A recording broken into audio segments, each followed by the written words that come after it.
Well everyone, it's time for us to go and take a look at the Google Pixel 3a and see how this specific device holds up in 2023. Now what's very funny is that this was a very new approach that Google was making back in 2019 when they first dropped this phone. So for those of you who don't know, right before this device, they did drop a phone that was basically the Google Pixel 3 and the Pixel 3 XL. Those were some of the goofiest phones I've ever seen Google made. I had really no idea what they were trying to do there. It was a very, very different approach. I'm very happy since then they've moved away from those devices. But the Pixel 3a, this was one of those rare times where the A or the cheaper series of devices that Apple or that Google was making during this time was actually better than the previous generation that they made right before it. It wasn't better in every single way, but it was better in a lot of different ways, which is very surprising to me. So if you want to pick up some phones I would recommend this year, even maybe the Pixel 4a, Pixel 5a, links will be down in the description. You can get them from there and you can help support the channel at the same time. Now starting off with the outside of the Pixel 3a, on the front of this phone we do have a 5.6-inch OLED display. It's a full HD panel, so it's 1080p,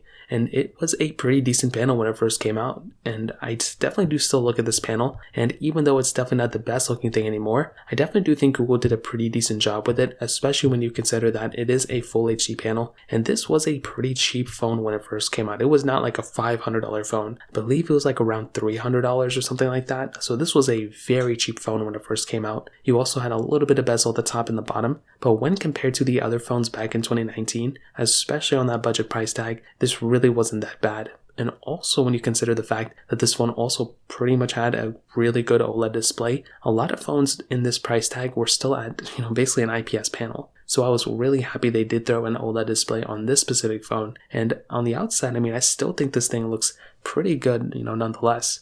You also had a USB Type-C port on the bottom of this thing, and you also had a headphone jack, which is pretty surprising. For a majority of phones nowadays, we don't see anything even remotely close to a headphone jack. So I'm really happy they did give us that type of capability here, and that's another really cool thing that they ended up doing here. On top of that, on the back of this specific phone, we do have a little interesting type of styling. So we do have a complete plastic back, so there is no little tiny piece of glass or anything like that, not even close. This is all pretty much just a plastic back, which again I'm totally cool with. I think that is perfectly fine. We have a single camera setup on the top left, no wireless charging, nothing like that, but I still look at this type of device and I'm still perfectly fine with it. I think when it comes down to it, this type of device still feels very good, doesn't feel cheap, and I think if you're going to be using a phone, if you're going to use a plastic phone in general, this is a kind of decent feeling plastic phone. It's not the best feeling thing in the world, but I still look at the Pixel 3a and I definitely do think Google did a pretty good job, and I remember buying this thing in 2019. I think Google was trying to send it to me, but I thought it was a scam,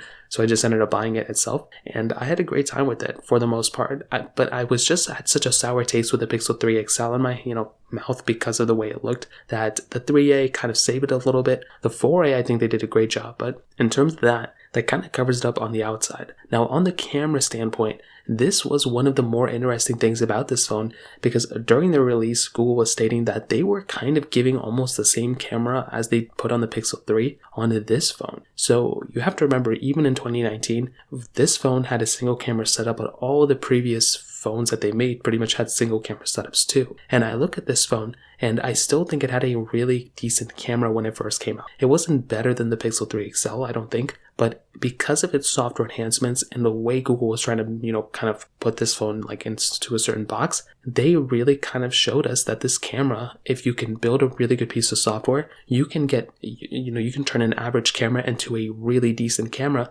with just software enhancements, and that's exactly what they did here. I don't even think the hardware was exactly the same, but Google did a really good job in this camera. You had a 12.2 megapixel camera on the back, you had an 8 megapixel camera on the front. You can film 1080p on the front of this phone, and you can do 4K at 30 on the back of this phone too, which at the time I think all Google Pixels were pretty much doing. Even the Pixel 4 I think could only do 4K at 30 on the back. So I look at this camera, and although it's not the best camera of all time, it's not even, I wouldn't even say it was the best budget camera of 2019. I think Google did a decent job with this lens, and I think that specific standpoint has held the test of time, and I think that's a really good thing going for this phone. It's not perfect, but I think Google did a decent job during that time. Now, in the software and the longevity portion of this phone, another cool thing that this phone has going for it is that it did get several versions of software, more so than you would probably even imagine. So it started off with Android 9.0, it did go up to Android 12, And this is one of those things where I look at this phone and, like I said, although it didn't have like the best version of software, like it didn't have the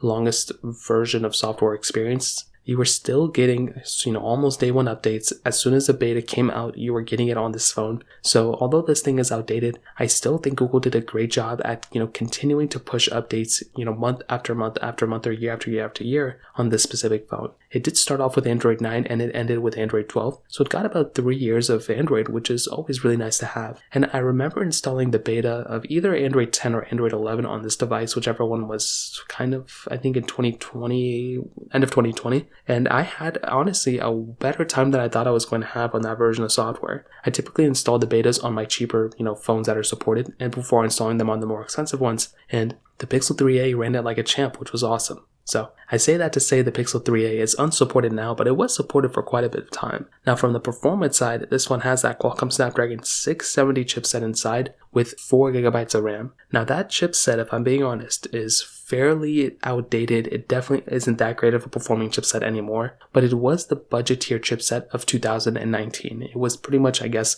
the best Google was going to give us during that time for their budget phone. But I will tell you, this is going to be the biggest difference coming from something like the Pixel 3 or the Pixel 3 XL, or if you wanted to go up to something like a Pixel 4, their Snapdragon 8 series, the 865, 855, whichever ones were coming out this year, those were pretty solid device chipsets that still kind of hold up decently well. With the Pixel 3a, this chipset with its 670 chipset, it really isn't that great of a performing chipset anymore, and I think a majority of people probably know that. If you're getting a phone like the Pixel 3a, this is probably going to be the biggest issue you're going to be having. With its performance, it's not the best, it's fairly lackluster, and that is the issue you're going to be having here. I would love for everyone, if you have the option of going up and buying something like a Pixel, 5, Pixel 6, those things are going to be giving you way better performance than this thing. But that 670 chipset, I mean, if you're doing like basic applications, it's going to be fine. Back in 2019, it was probably okay. I kind of remember it was like decent, but nowadays it really isn't that great, especially if you're trying to go ahead and you're trying to play any sorts of games or any sorts of emulation of any sorts. You are not going to be getting that great of experience here, and that is pretty much going to be the biggest issue you're going to be having on something like the Pixel 3a. It's not the end of the world, but it is one of those things to keep in mind.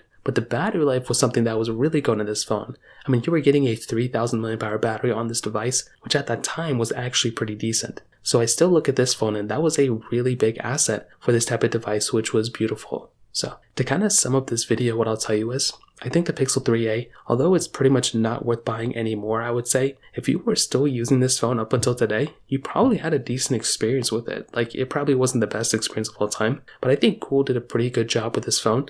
And I still look at this phone and I'm pretty happy with the experience that I personally got. And I kind of hope you are too. It's definitely not the worst phone of all time. I think Google did a pretty decent job when it first came out. But I'd love to hear your thoughts about this. Did you have a great time, when you were using this phone? Let me know in the comment section below. Hit the like button, that would mean so much, but definitely hit that subscribe button. More importantly than everything else, I love every single one of you guys. Hopefully I'll catch you guys in the next video. Peace out till then.